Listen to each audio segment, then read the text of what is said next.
निवासिनि विष्णुविलासिनि जिष्णुनुते. Thank you for the warm welcome. It's going to be a different kind of speech tonight. I've been giving mostly campaign trail style speeches, but this is a different type of conversation we're going to have tonight about what I see as an interesting, friendly, intellectual rift within our own America First national conservative movement. But before I get into that rift, I want to say a word about the man who I hope we are going to be successful in putting back in the White House. Donald Trump is not only the 45th, but the 47th president of the United States. And accomplishing that goal this year is certainly more important than anything we're going to accomplish in this room today. But we all agree on that already. I talked to the man twice today, and every time the sense of energy and revival that he brings to our party is something that's not lost on me. And that's where I actually want to begin. It's going to be a tour of a short history since 2016 and what Donald Trump did in the 8 years since he first ran for U.S. president. The thing that made him so compelling as a candidate in that 2016 primary 2025 में कोई इसको लाओ दिल्ली में national conservatism conference के लिए भाई was that unlike the other candidates, he didn't just blindly parrot the party's historical orthodoxy with fancy verbiage wrapped around it. He offered an entirely new worldview, actually, one that shattered the historical neoliberal consensus to its core, but one that had by that point become pervasive in the Republican Party. He offered a nationalist vision for America's future.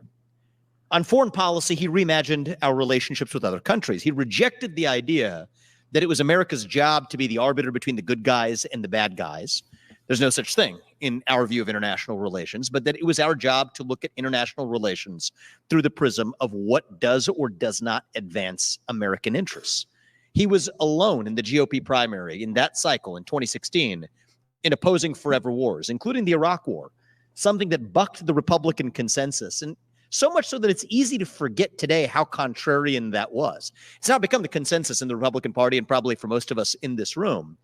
And I think that's a testament to the seismic imprint that he had in the conservative movement, but not just on foreign policy. The same was true for immigration policy, actually. Republicans have long opposed illegal immigration. That's true. But if we're being honest, we have sloppily used the vehemence of our opposition to illegal immigration to actually obfuscate a deeper divide on our views on the quantity and quality of illegal or legal immigration. So pre-Trump, the consensus among Republican elites, and I have to confess, I usually hate using the term elites. I think we're too sloppy about it at times. But here, narrowly, I use Republican elites to refer to the subset of people who were most influential in setting Republican policy. The consensus among those Republican elites was that immigration policy was an extension of economic policy. Do whatever maximizes the size of the economic pie, period. If companies could reduce their marginal costs with high-quality skilled labor, then bring that into the maximum, and we should design an immigration system that maximizes the ability of companies to do that. That was the old worldview. But by contrast, the nationalist view at the time was different. It said that immigration policy is tantamount to labor policy. And so unlike the neoliberal economic policies, the most important question was no longer what maximized the size of the economic pie, but what maximized the well-being of American workers. That was the new post-Trump view. The same went for international trade. The historical Republican elite view was that more trade is inherently good, period. And by contrast, the post-Trump new Republican view was that the top objective of trade policy shouldn't just be to blindly increase the size of the economic pie, but instead to advantage American manufacturers. Again, yeah, so that's a good question. So I think Swapan Das Gupta's speech is extremely important, and I'll give him a lot of marks, 7 on 10 for mentioning a conversion. Ram Madhav, I'll give 4 on 10 for the stuff about what stuff did he mention which we found cool. Oh, that some stuff he was saying cool and then again saying insane stuff. So it's a good start, especially Swapan Das Gupta's speech. It's a significant start. Again, this bucked the consensus in both major parties. So just as Trump reframed foreign policy through the lens of what advanced American interests, just as he reframed immigration policy through the lens of what advanced American workers' interests, just as he reframed trade policy through the lens of what advanced our manufacturers' interests, that's what actually made him a true leader in 2016, is that he challenged an existing status quo, an entire existing system. He offered a new vision. And I think it's a testament to his success that what began as a challenge to the system became the new system. But I think where we are today, nearly a decade later, we're seeing a version of that same old problem present itself in a new way. They say if you care about somebody, you tell them the truth. If you care about yourself, you tell them what they want to hear. I prefer to challenge audiences rather than to show up with audiences and tell them what they want to hear. And I spoke at the Libertarian Party's convention, and I challenged the Libertarians with views that I think buck the Libertarian Party's view. But I'm going to do the same thing in this room today. Today, I think we're seeing a lot of Republicans step up and utter phrases. I travel the country on the campaign trail for down-ballot candidates trying to help them. And I'm seeing a pattern that concerns me, actually. We see candidates utter phrases like America first. We're the party of the working class, that we need to make more things here, without actually stopping to answer the question of why we're uttering these things, without stopping to ask what these phrases actually mean. And I don't think that's a good development. Uttering phrases out of habit, out of muscle memory, rather than remembering why we utter them, I don't think is a good development for any movement. And I think an important part of the reason why the historical neoliberal consensus failed our country was not just that it failed to predict certain adverse consequences of its policy prescriptions. After all, no economic or political theory is ever perfect. I think the thing that was the deeper problem with the old neoliberal consensus was the intellectual laziness and capture through which it earned its staying power. Even after the 2008 financial crisis, you'll remember, the neoliberal consensus on immigration, on trade, on foreign policy became so codified as dogma in the Republican Party that our own Republican presidential candidates, from George Bush to John McCain to Mitt Romney, didn't know exactly why they were saying the things they were saying. All they knew is that they were supposed to say them. And I'm keen to make sure that we don't make that same mistake in our own America First movement today. So this evening, I'm going to, as I said, give not quite a campaign-style speech, but to focus on a different question. It's not the urgent question of who wins the election this year, the less urgent but no less important question of where the America First movement is actually going to go or ought to go after what I hope is a successful second Trump term. It's not a rah-rah speech. My goal is to actually tonight just illuminate what I view as this growing, healthy, but existent rift between what I call the national protectionist direction of the future and a national libertarian direction for the future. Both of them reject the historical neoliberal consensus on foreign policy, on trade, and on immigration. But for different reasons and with very different implications for the future direction of America First policy. And these are two different worldviews which I believe do have, or at least should have, a home within national conservatism. And I believe that the national conservative movement will be most successful if we actually understand these rifts rather than to pretend that they don't actually exist, and to surface the common ground between them as well, which I think is greater than their differences in their rejection of the historical 20th century neoliberal consensus. So with that, let's start with the issue of international trade to understand the different views and get them on the table. The historical neoliberal consensus on trade is that more trade is good for at least two independent reasons. The first is that international trade maximizes the size of the global economic pie. And the second is that we could use international trade as a vehicle to spread democracy to places like China. The theory was called democratic capitalism. It effectively said that we would somehow export Big Macs and Happy Meals, and somehow that would spread democracy to places like China. The basic idea is that we could use our money and access to our market to get them to be more like us. Well, it turns out the idea turned out to be wrong on at least three levels. Now, I want to give a round of applause to the woman in the back, because I've been in that position many times. And you're a real hero in this room for being brave enough to bring your young daughter. My older one just turned 2, and believe me, going to a presidential campaign with a near 2-year-old, you have many moments like that one. But it's for their generation that we ask these questions. The neoliberal consensus, I think, has failed on at least those three levels that we ought to at least understand and see clearly. The first one is the most concerning. It increased U.S. economic dependence on China on sectors critical for our national security. So the little known fact is today, over 95% of the ibuprofen in our medicine cabinets come from none other than China. And as a reminder, that is the same country that concocted a man-made virus in a lab and by one means or another released it to wreak havoc on the rest of the world, including our own country, the same country that is knowingly exporting precursors to synthetic fentanyl to Mexican drug cartels, whose entry into the United States is killing upwards of 70 to 80,000 Americans on our own homeland and our own soil as we speak. That's the same country that we're relying on for 95% of the ibuprofen in our medicine cabinets and a good portion of the rest of the pharmaceuticals that we take to keep Americans healthy. That doesn't make any sense. Well, if you think that doesn't make sense in the pharmaceutical industry, and by the way, if that's what they're going to do when times are good, wait till you figure out what they do when times go bad. More concerning is the fact that the U.S. military, it's a little known to many Americans, depends on China to provide inputs for our own military equipment and the weapons that we actually use. Over 40% of the semiconductors used in Department of Defense weapons systems are actually imported from China, which is the largest supplier of technologies deemed as critical for the Army, Navy, and the Air Force. It's well known now that Chinese-made drones can be remotely reprogrammed to spy on our critical infrastructure all the way from Beijing. And I think these are real national security threats that were unforeseen consequences of the neoliberal trade policy that said that more trade was good. Raytheon's CEO last year shockingly said that this is why we need to make nice and make friends and play, what was the exact word, get along with China.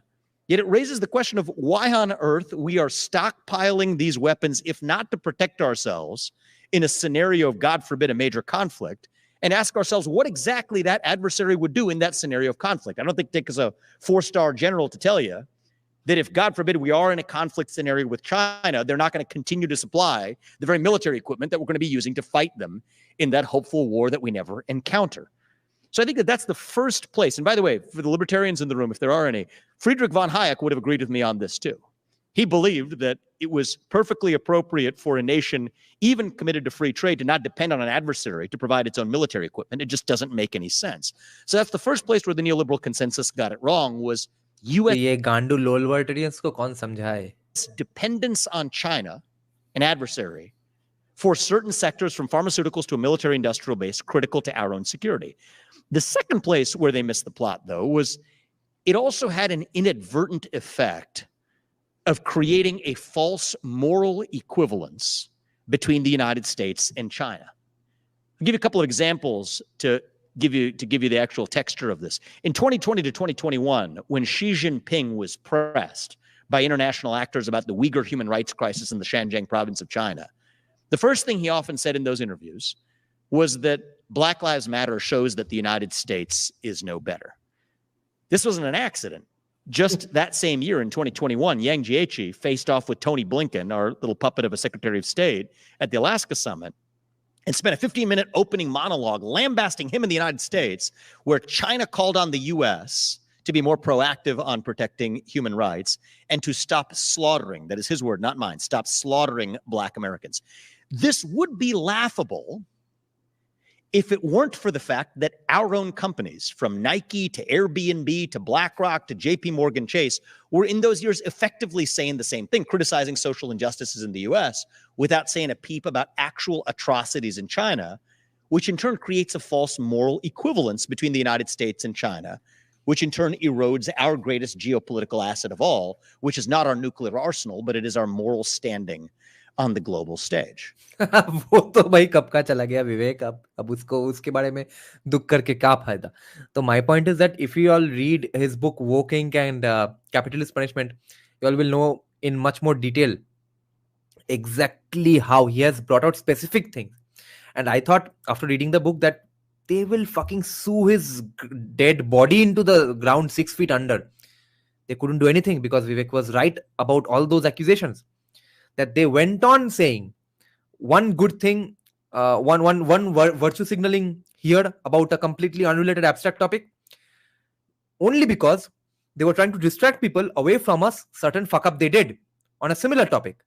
Insane. Company after company, big company after big company, with the collaboration of UN. And third, so that's the second area where the neoliberal consensus missed the plot. First is the dependence on China. Second is the new class of international moral arbiters in the economy that create a false moral equivalence between the United States and China. And then third, and most subtly, it was the rise of international bodies that imposed constraints on US companies, particularly climate-related constraints and social constraints on हाँ, वो अब international arbitrator body भी तो भाई US ने ही fund किया था, बनाया था हमको वो डंडे पे रखने के लिए। अब वो बैकफायर कर गया तो अब क्या करें? US companies that weren't applied to Chinese companies. In the international climate negotiations, China conveniently characterized itself as a developing nation. ये एनआरआई कॉमीज ने इनका ऐसा मारा है, इनको समझ में नहीं आ रहा है कि जो इंस्टीट्यूशंस, जो एकेडमिया इन्होंने सब बनाया था, फंड किया था इंडिया जैसे कंट्रीज को डंडे पे रखने के लिए, वहां से आके एनआरआई कॉमीज ने अब ये सब यूएसए वेस्ट पे उनका गाड़ मार दिया है। Despite being the second largest economy in the world and a military that, if we're being honest, is potentially on parity with that of the United States, classified itself as a developing nation. And as a result, China and much of the rest of the world burned more coal last year than in any year in its history, while the United States forcibly burned less coal than we ever have in our own history, one of the major sources of baseload power generation for our electric grid. And the economic impact of this can't be overstated. So in those three ways, the neoliberal consensus missed the plot, certainly with respect to the US relationship with China. Now, the national protectionist answer to this recognizes those failures and risks of the neoliberal view. But it commingles those concerns with a totally separate concern about protecting American manufacturers from the effects of price. भाई अब तुम कोई honestly objectively हमको बताओ, ये speech कहाँ पे है in terms of content, delivery, tone, the way it's framed, the arguments themselves. ये विवेक का स्पीच कहाँ पे है और रामाधव और स्वपन दासगुप्ता का कहाँ पे है? ये कोई कंपैरिजन ही नहीं है। वही मेरा कंप्लेन है। Price erosion from foreign competition, ये एक आईवी लीग का पॉलिटिकल साइंस का लेक्चर है जो हम सुन रहे हैं, और स्वपन दासगुप्ता राम माधव का जो स्पीच था वो बियर्ड बाइसेप्स का पॉडकास्ट एपिसोड था। including but not limited to China, to stop other countries from flooding our market with their products. पूरा भोसरी के पूरा यूएसए का इकोनॉमिक हिस्ट्री सुना रहा है पूरा। And imagines an industrial policy that allows us to use taxpayer resources to purposefully subsidize certain critical areas for American production. Saugad, I don't know if Anand Ranganathan can hold the candle to Vivek. He might be able to. I have a hunch. But J. Deepak, I'm sure, yes. Where we're less competitive today. That is the national protectionist direction that I described at the outset. What do you mean he's pandering to conservatives? He is a conservative. By contrast, the national libertarian view is different. It is... He's bringing a comparative view to this fucking speech. He's bringing in both perspectives, because libertarians are conservatives in a way, and then conservatives, and he's bringing in both perspectives, then the historical perspective, comparing all of them, and then saying, see, this is where this person was saying a good thing, this is where this person was saying a good thing, this is where this person was wrong, this is where this person was wrong, this is where we can have a separate idea. This is like light years ahead of what Swapan Dasgupta and Ram Madhav said. Focused exclusively on eliminating US dependence on China in those critical sectors for US security. But here's the rub. If we're really serious about decoupling from China in those critical sectors, from pharmaceuticals to our military industrial base, that actually means more, not less, trade with allies like Japan, South Korea, India, the Philippines, Vietnam, Mexico, and other countries around the world. And I think that that's an irreducible trade-off, because there's no way to actually seriously decouple from China in those areas that are critical for U.S. security interests, at least for the foreseeable future, without nearshoring those supply chains to allies. Yet if your top objective is to protect American manufacturers from the effects of foreign competition, then you're necessarily extending the time period it's going to take to actually decouple from China in those critical sectors. There's no free lunch. It comes down to a slight difference of priorities. 90% of the policies might be the same, but the prioritization that leads us there is a little bit different between the national protectionists. No, M. Shastri, I'm disagreeing with you for one reason, that M. Shastri is saying that, okay, let's bring M. Shastri's full context. So he's saying that criticism of Ram Madhav and Swapan Dasgupta's speech is a bit unfair. I can't say much about Ram Madhav, but Swapan will definitely improve the more he interacts with other conservatives. And Then he's saying that, remember, the BJP was effectively denied access and treated like a pariah. So Ram Madhav and Swapan Dasgupta's speech can't be really criticized. It's their first time. I definitely think Swapan can make really great argument as he interacts more. Here's why them being let's say sidelined all these years or being invited for the first time does not matter at all, because these people are following politics all the time, or at least they are supposed to have been following world politics all the time, which is why they were brought in the first place. And it's not their first time giving a speech, right? तो पहली बार जब तुमको बुलाया जा रहा है तो speech जो तुम देते फिरते हो हर जगह पे, तुमको इनका पॉलिटिक्स भी पता है, एटलीस्ट स्वपन दासगुप्ता को पूरा का पूरा पता है, तो उसमें तुम मतलब ये लाइट ईयर्स बिहाइंड विवेक क्यों हो, especially when he is 38. So what I would concede is that you can't compare everyone with genius fucking prodigies. You can't compare everyone to Sachin. You can't compare everyone to John Petrucci.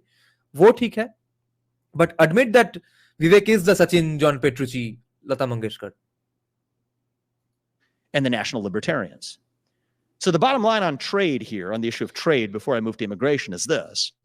The neoliberal consensus was wrong because it ignored the national security implications of increasing U.S. dependence on China in certain critical sectors, particularly our military-industrial base. But if we're really serious about reducing our economic dependence on China, not just talking about it, but actually serious about doing it, that necessarily means more, not less trade with other allies. But if your top priority is to protect American manufacturers from the effect of foreign competition, then that impedes our ability to decouple from China in those critical sectors on the fastest time frame possible. That's the simple but uncomfortable truth. And I think our movement will be stronger if we're able to have the debate about the trade policies we do or don't favor on that basis. So I'm going to open this up at the end to Q&A, and I expect oh fuck, Q&A bhi hoga.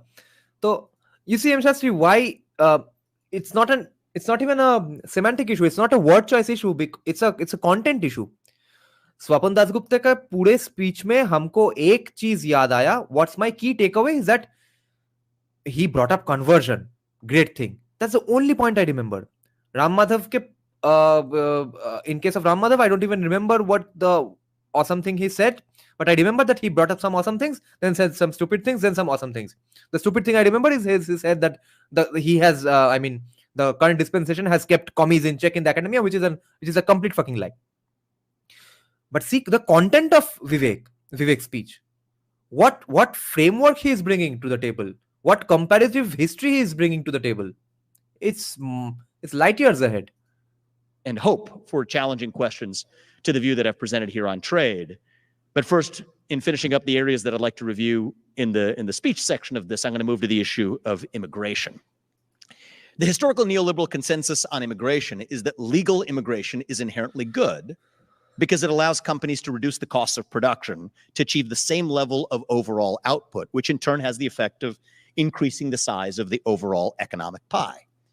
So let's make that specific. On the old view, if a company were able to hire 2 legal immigrants to do a job for $10 an hour, for the same quality, for the same output that an American worker requires $20 per hour to do, the right answer was to design policies, including an immigration policy, that allows the company to hire those 2 cheaper foreign-born workers.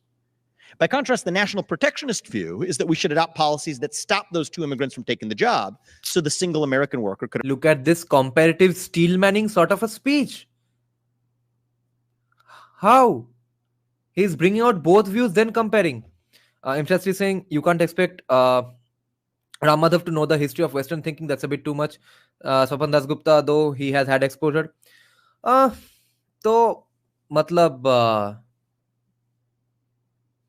तो अब मतलब किसके लिए गए थे भाई speech देने?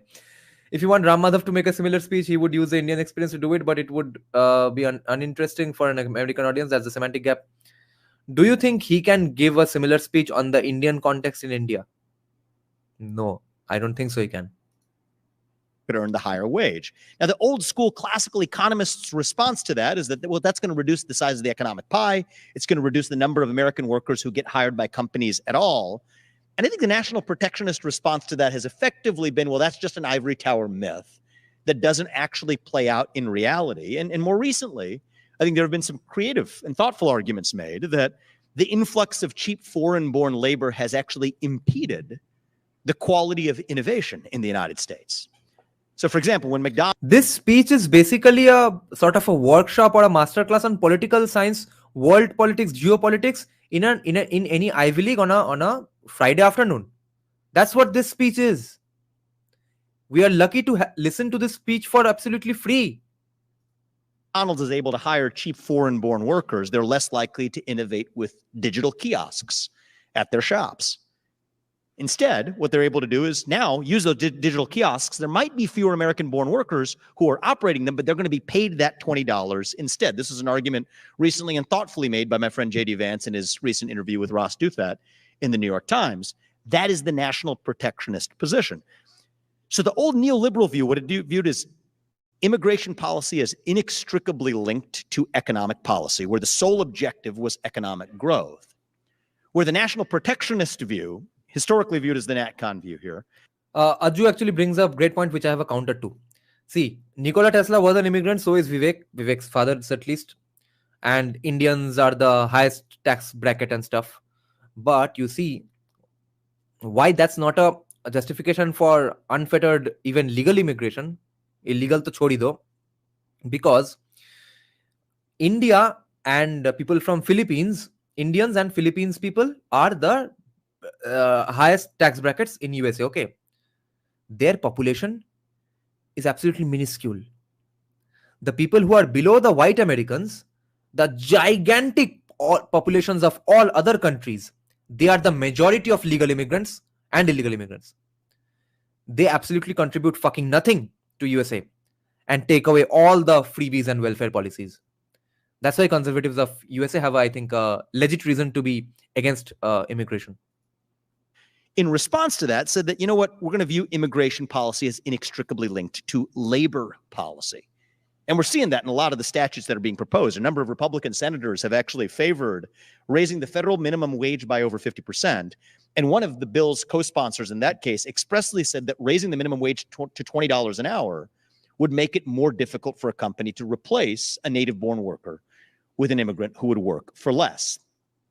Agree or not, that's an important part and parcel of the national protectionist position. The national libertarian position rejects the historical neoliberal consensus too, but on different grounds. The United States is not just an economic zone. This is what puts the national into national libertarian. We're a nation bound by a common set of civic ideals, shared citizens who share not just a geographic space, but a common set of ideals that unite that country, one that we've badly lost in the United States of America today. We are in the middle of a national identity crisis. We have lost our sense of who we are as citizens of this nation, and sloppy immigration policies have only worsened that crisis. So the right immigration policies would be those that look after the security interests of the United States, amounting to a hawkish position, of course, on the border and on illegal immigration. But it would also look after preserving the national identity of the United States, manifest in the form of greater screening requirements for legal immigrants. Right. That screen not just for their ability to make economic contributions, but also for their willingness and readiness to adopt and share American values during their और यहीं पे जाके सारे के सारे Bengali NRI कौमी Tamil NRI कौमीज को देश में नहीं घुसने देना चाहिए था, जिन्होंने सबसे ज्यादा डैमेज किया है यूएसए को मेरे ख्याल से। जिन लोगों को फर्स्ट अमेंडमेंट का मतलब नहीं पता है, फर्स्ट अमेंडमेंट का गुरुत्व नहीं पता है, सेकेंड अमेंडमेंट क्या है पता नहीं है, सेकेंड अमेंडमेंट क्यों इंपॉर्टेंट है पता नहीं है, यूएसए का 10th अमेंडमेंट क्यों है पता नहीं है, क्या है फेडरलिस्ट पेपर, क्या है anti federalist paper, bill of rights तो भोसरी के उनके बेटे बेटियां फिर भी स्कूल में सीख लेंगे, नेशनल एंथम के सिवा कुछ नहीं पता है, अपने नेबरहुड के बाहर कुछ नहीं पता है, एक दो दिन वीकेंड में ड्राइव पे जाते होंगे। ऐसे चूतियों को भाई लीगलिटी के बेसिस पे भी देश में नहीं घुसने देना चाहिए according to me. Our time here, values that are enshrined in the U.S. Declaration of Independence and the U.S. Constitution. That necessarily means heightened civics exams, not just for citizenship, but even for green cards and other forms of entry.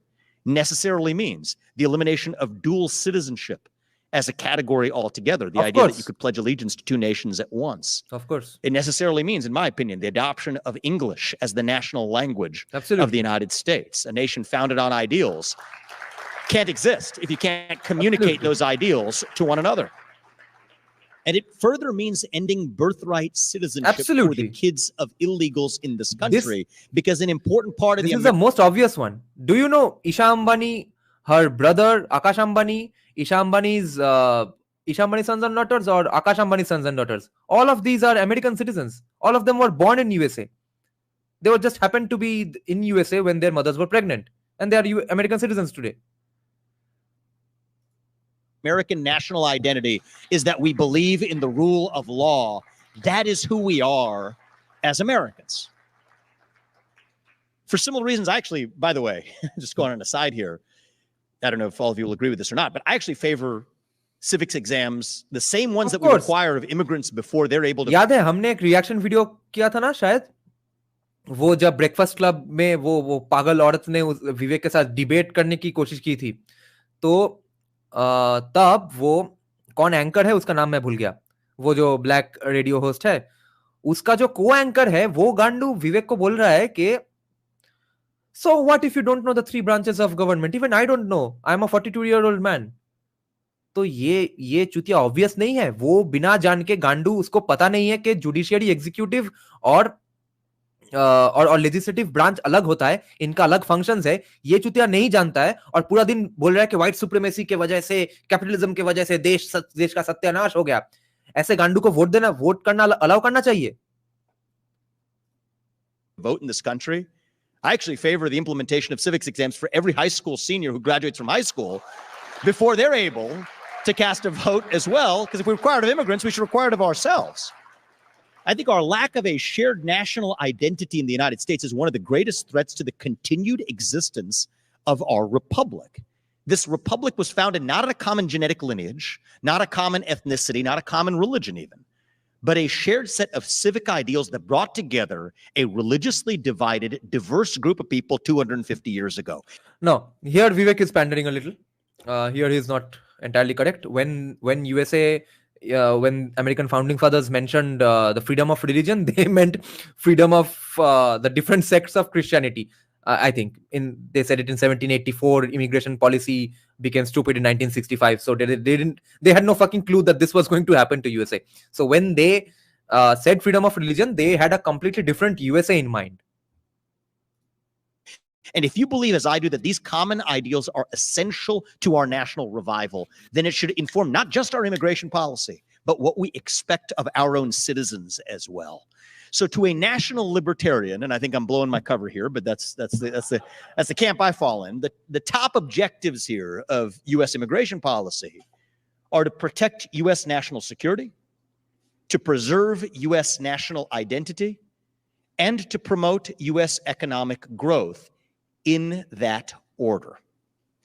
That's different from the myopic neoliberal worldview of yesterday, which promoted economic growth at all cost, even at the expense. And people who know something about libertarianism and are opposing me when I talk about libertarianism, they think I'm this kind of a libertarianism, which is basically neoliberalism. I'm not for these kinds of idiotic stuff, guys. Expense of national security and even at the expense of national identity. But it is also different from the national protectionist view, who I believe myopically promote American wage growth, worker wage growth, even at the expense of these other important national objectives. In the national libertarian view, immigration policy should not be labor policy, certainly not just labor policy. And on this view, the quality of immigrants, both in terms of their allegiance to the United States of America and their ability to make contributions to the United States of America, matters far more than the quantity of immigration. With more stringent screening of those immigrants for loyalty, for civic knowledge, confirmation of their ability to make contributions, there would almost certainly be far fewer immigrants entering the United States by reducing chain migration, asylum seekers, and refugees. But I think that's the right way to, in a principled way, achieve that objective rather than arbitrary and I believe sloppy numerical caps on the numbers of immigrants that enter on a given year. So here's the bottom line on immigration policy. Entering the United States of America is not a right, it is a privilege. And with that privilege comes a duty to this country. Immigration policy is summarized for me in 3 simple maxims. Obviously. No migration without consent. Consent should only be granted to migrants who benefit America and who share American national values, and migrants who enter unlawfully without consent must be removed. It's that simple on immigration policy. But we have to be tethered to the first principles for actually carrying it out. And that means we're going to have to turn most immigrants away. I mean, the reality is the Center for Immigration Studies actually put these numbers out. So approximately 700 million people would enter the United States today if we actually did have open borders. So the reality is the overwhelming majority of immigrants are going to have to be turned away, but it won't be because domestic labor unions are afraid of foreign competition. It'll be because we have national boundaries and a national identity and a rule of law to preserve in the United States of America. And I think it's worth seeing the difference between those two justifications, even if they get us to, if not the exact same place, to mostly the same place in the end. And that brings me to the most important difference of all between the national protectionist wing and the national libertarian wing, which is our attitudes to the regulatory state itself. This is a topic that's near and dear to my heart. The national protectionist view, I believe at its core, believes in reshaping and redirecting the regulatory state to achieve objectives that advance the interests of American workers and American manufacturers. By contrast, the national libertarian view is different. We don't believe in reshaping the regulatory state to accomplish any objective. We believe in dismantling the regulatory state altogether. Not because we don't care about American workers or manufacturers, but because we believe this is the way to best advance the interests of American workers and manufacturers. Reform is not an option. The only option is to shut it down. Vaibhav is saying Ambani should have called Vivek, or did he? I would bet that even if Ambani did call him, which he might have, Vivek would reject it, because Vivek, since he's very intelligent, he knows who to mingle with at which point. And he doesn't, this wouldn't be a right move for him at this point. And especially, I know this because when Vivek first came on the scene, okay, before any Indian right-winger found out about him, I was the first one to talk about Vivek because I follow American politics all the time. Even before most American conservatives took him seriously, I was one of the first ones to mail him that I'm a huge fan of yours already. Will you come on my podcast? So he saw the message. Obviously, his team did and did not respond. So I thought maybe I'm a small channel, that's why he's not coming. Then I saw he was going on channels with 1,000 subscribers, 2,000 subscribers.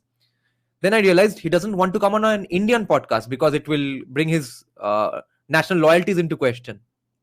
So he knows what to do when. That is a stark view. And while I appreciate the applause, विवेक को ऋषि के साथ compare किसने किया भाई? तुम बंगाली हो क्या? बंगाली में एक वर्ड है चांद मतलब मून और पाद मतलब फार्ट, ठीक है? चांद और पाद का कंपैरिजन मत करो. I think it's worth noting where the rubber hits the road, because I do think even in this room, or certainly in our movement, a movement amongst friends that reject the historical neoliberal consensus, I do think when push comes to shove, there is a diversity of our commitments to actually seeing it through. I don't mean this metaphorically, shut it down. This isn't deep state bashing, normal verbiage stuff, all right? This is how serious are we about actually getting in there and shutting it down? National protectionists, many believe in expanding the scope of certain agencies like the FTC. Many national protectionists believe that Lena Khan is doing a good job. And I give credit to those who are actually courageous enough to be principled to their own convictions to actually verbalize that. They believe the FTC's job isn't to simply focus on the historical objective of consumer protection, but to focus more broadly on what we might call fair competition. By contrast, the national libertarian, and I share this view, believes that a government regulator should not be empowered to pass judgment on what does or does not count as fair competition.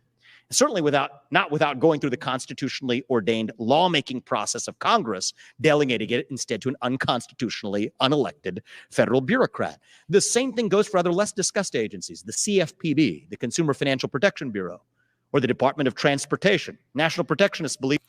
Now, Vivek has not been to Rogan once even now, no? So I think what has happened is Rogan has rejected. If at all Vivek has asked to be on his podcast, Rogan has rejected, or Vivek has not asked to be on his podcast, and Rogan has not shown interest, because Rogan speaks to people only that he finds interesting and he wants to speak to.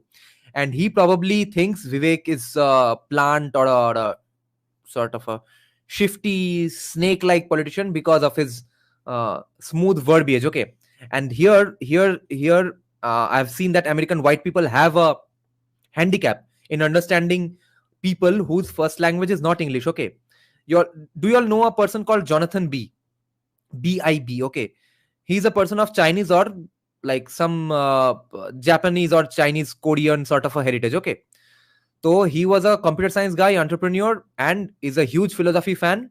Talks about different legendary philosophers, Nietzsche, René Girard, etc. So his vocabulary is like Vivek. It's a little more academic like Vivek.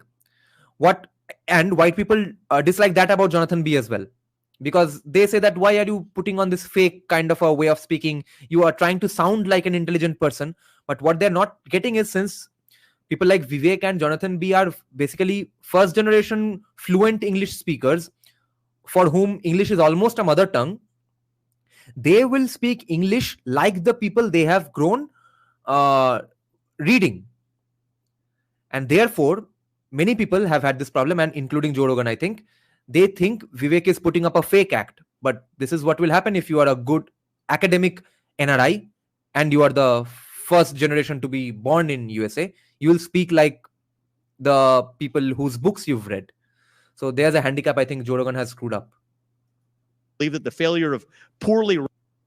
Sadhguru got into Joe Rogan because Spotify asked him to, because Sadhguru's managers are that powerful and Spotify wanted to keep Indians and Hindus happy. He has a huge view. Run companies in regulated industries like aviation and railroads means that we need more regulations to protect workers and passengers in those industries. It's a reasonable view, but it's a different view than mine, where the National Libertarian believes that the regulatory state was the root cause of those failures in the first place. To be clear, we all agree that it is utterly unacceptable. So I was asking, when will this end? This will end when Vivek's speech ends. We are at 27 minutes right now. It will end at 37 minutes. For American companies or government contractors like Boeing to build airplanes with doors that fly off mid-flight, or trains that contain toxic chemicals flying off the rails in places like East Palestine in my home state of Ohio. But we differ in our diagnosis of the problem, and therefore in our respective vision. Yeah, and that's how I realized that Joe Rogan did not really want to speak to him. अब Spotify के साथ contract बन गया है तो अब क्या करे? अब वो contract खत्म भी हो गया है. Now Joe Rogan has even more autonomy. But yeah, Abhinav reminded me that he did say good things about Vivek, but he obviously did not find him interesting enough to call him, I guess, or Vivek just... I don't think Vivek would not give him time. I think Joe is suspicious of him. Of the ultimate solution. Take the CFPB. A lot of good national conservatives in the protectionist camp, people we know and love, have introduced bills at aiming to protect consumers from higher credit card interest rates, setting a ceiling at 2 percentage points below the average credit card's APR. You could debate the policy merits. I personally think there are some significant issues with that. Most average credit cards could actually be deemed illegal if that law were to pass. You could risk cutting off hardworking Americans from the credit market. But put aside the policy debate on the merits, the deeper issue is that laws like this would expand and empower agencies like the CFPB, which was created in the post-2008 Dodd-Frank Act and was inaugurated by none other than Elizabeth Warren. The agency is supposedly self-funded. It's actually a misnomer. It all is footed by the taxpayer in the bill in the end, but that's a discussion for another day. The fact that they call it a self-funded independent agency allows it to escape democratic accountability and the backstop of congressional oversight. Well, guess what? That CFPB, that agency, was the same agency that very recently just started demanding, you guessed it, that small businesses disclose for their loan applicants. They require their loan applicants to disclose their race, their ethnicity, their sex, whether their business is minority-owned, whether it's woman-owned, whether it's LGBT-owned. And of course, नहीं तो funding नहीं मिलेगा. Everybody in this room is totally against that. Every national conservative is against the weaponization of administrative power to advance this kind of rank social progressivism. But the real question is, why on earth would we then empower that same government agency with even greater authority through added consumer protection regulations? The question is this, do we as America First conservatives really want to be handing rogue government agencies like the CFPB with more power? The national libertarian answer to that question is simple. Hell no is the answer to that question. The right answer is not to give the CFPB more power. while admonishing it to do the right things. The right answer is actually to get in there and shut it down. You're starting to get the point. I like that. So I think, look, we've talked a big game as recently about 2023. I'm going to give you a couple more examples, and then we're going to open this up for Q&A. But to really shed light and to see the contrast here, I think it takes getting into the details a little bit. In 2023, you've seen a lot of conservatives step up and talk about recouping bank executive pay for banks that have received bailout. Sounds like a reasonable idea. If you're a bank that's been bailed out by the taxpayers, that executive should not be getting their bonus or keep their executive pay. Fine. Yes. But there's a difference in the question of emphasis. If you're national libertarian, you believe that the government should not be in the business of bailing out banks in the first place. Yes. That's where the real root cause is, not recouping the executive pay. And a strong national libertarian position would go even further, certainly my view, to dismantle the scope creep of the U.S. Federal Reserve itself by limiting its mandate to dollar stability, period, instead of trying to centrally manage inflation and unemployment as some sort of centralized god. It's like the equivalent of a drunken bar patron trying to throw darts, hitting two different targets at the same time with one dart badly missing on both. That's what our Federal Reserve has been doing, to the detriment of American workers, because they have viewed wage growth as a leading indicator of inflation, when in fact anybody who's ever been in the business world knows that wages are the last thing to go up in an economic cycle, which means they tighten monetary policy right into a downturn of the economic cycle, which gives us booms, busts, and then what do you know? Bailouts in the end, and having a side debate about whether or not we should recoup bank payments, when in fact what we need to be doing is put the Federal Reserve in its place. That's the national libertarian view, which is a very different emphasis than arguing after the fact as a national protectionist that looks the other way when Silicon Valley Bank gets bailed out. But then the question about how we actually recoup executive pay is the only thing that's left. The Department of Education is another example. The national protectionist view is we've been paying too much for four-year college degrees and subsidizing. ये गांडू को president नहीं बनाया भोसरी वालों ने. Fuck. ये क्या political science, economics, geopolitics का master class चल रहा है. That I agree with it. Now, in one view, the right answer is, well, we need to instead subsidize more trade schools and vocational education. To be clear, I think trade schools and vocational education are important for the fabric of the United States. But the question is, what role do we want the Department of Education playing in that? Do we really want the same agency that has infected woke dogmas in our public schools across the board, inflated the cost through subsidies for four-year college education, to now be the same bureaucracy that somehow is... Which was the main concern. Stuff like this was the main concern of the anti-federalists, like Thomas Jefferson. So, some people are talking about the multi-party system and whether India has too many parties and stuff. I don't think the number of parties in India is a problem. What I would draw from USA in this context is the candidate selection procedure, the primary debates and stuff. That would be great, better, and then actually it can function even better if we have multiple parties. नहीं Ajju, Trump ने तो JD Vance को select कर लिया. Tasked with carrying out the noble goal of fostering and subsidizing vocational programs and two-year college degrees instead? No, the right answer is not to reform the Department of Education. The right answer is to get in there and shut it down. That is the principled position, and return that money to states and their citizens. And so I think the bottom line on the regulatory state is this. I think everybody in this room agrees, myself included, certainly, that we need to get in there and start deporting millions of illegal aliens who should not be in this country in the first place.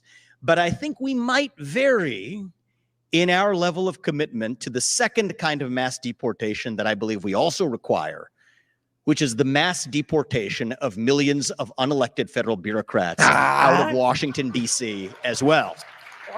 That's what it means to actually get in there and shut it down. And it's notable that the conditions have never been more ripe in our history, certainly in the 100-year history since the advent of Woodrow Wilson's administrative state expanded under FDR, and probably mostly nearly every major president since then.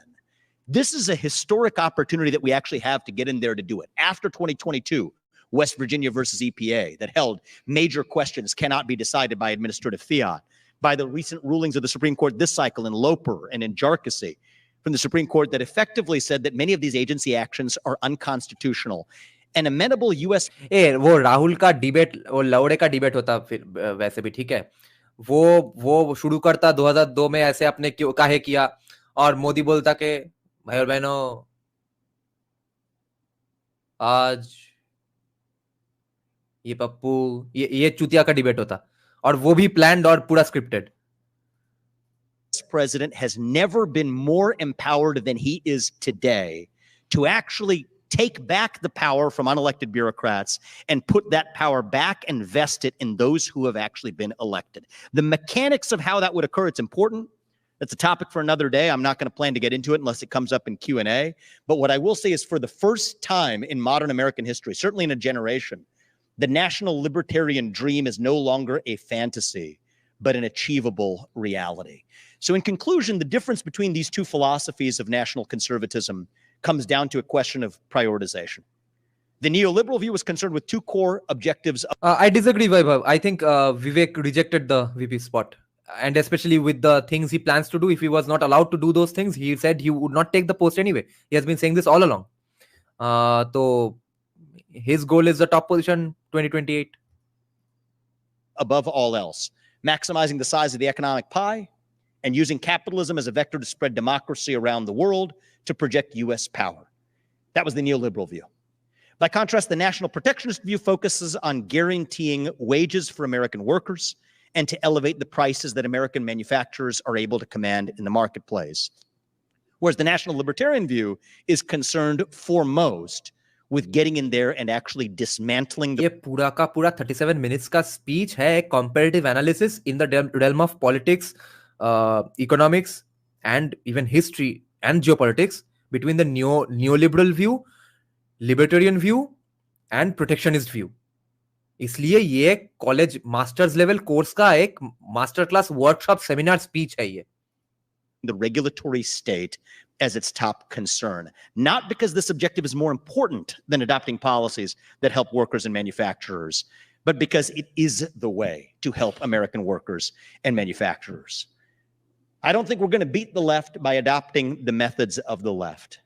I don't care to replace a left-wing nanny state with a right-wing nanny state. Our goal is to dismantle the nanny state altogether, permanently, once and for all, to burn it and metaphorically burn its ashes once more. And if we succeed in doing so, that will mark the beginning of an American revival that starts with the radical principle of the American founding, that the people who we elect to run the government will once again be the ones who actually run the government. Saying hell no to the vision of old world Europe that distrusts we the people, that said we the people can't be trusted to sort out our differences on climate change or racial equity. We say hell no to that vision. We the people, for better or worse, will govern ourselves without the managerial class of the administrative state telling us how we live our lives, and we will not take over that apparatus for the purpose of redirecting it. We're going to get in there for the purpose of actually once and for all shutting it down. Thank you for your warm welcome, everybody. I look forward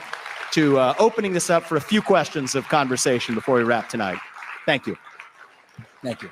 अरे Q&A यहाँ पे नहीं दिखाया. ये कैसा नाइंसाफी है. जय जय हे महिषासुरमर्दिनि रम्यकपर्दिनि शैलसुते